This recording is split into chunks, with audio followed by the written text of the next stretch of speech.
Good morning, freshmen.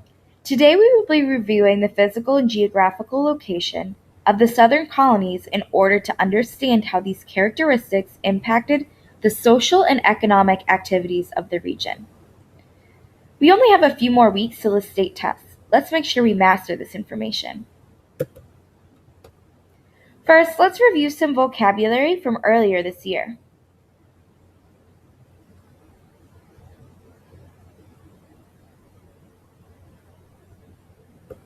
Now, let's review.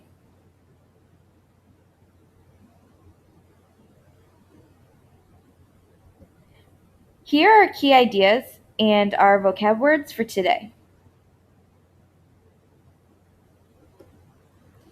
The southern colonies were comprised of Maryland, Virginia, North Carolina, South Carolina, and Georgia. These colonies relied on agriculture as its main economic activity and exported many goods mainly to Britain but also to other colonies. The region was less populated than that of the Middle and North, and massive plantations or large farms dotted the countryside.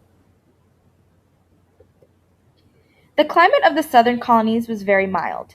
This meant that the winters were not very cold and that the region had a much longer growing season. Unfortunately, this meant that temperatures were very hot in the summer, which carried diseases that killed some colonists as well.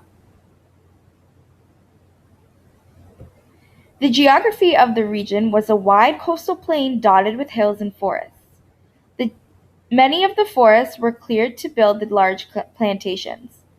The southern colonies had easy access to the ocean, allowing them to trade regularly with Britain as part of the triangular trade route. The main natural resources were rich soil for growing, trees for lumber, and fish from oceans and rivers.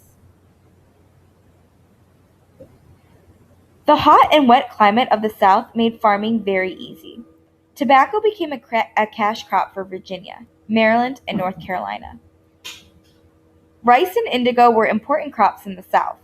These cash crops, crops that were grown for manufacturing purposes rather than for eating, were extremely profitable as they were in high demand in the North and in England, who could not grow them in their colder climates.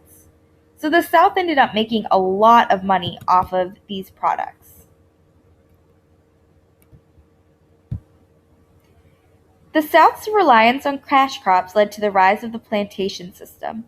It also made the South dependent on slavery because the plantation owners needed the free labor they provided.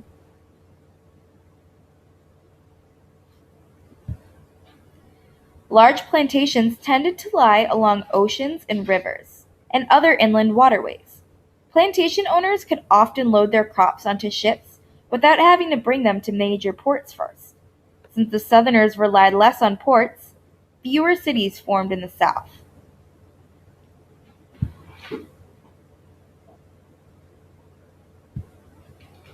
Go ahead and draw a picture to help you remember what you learned today.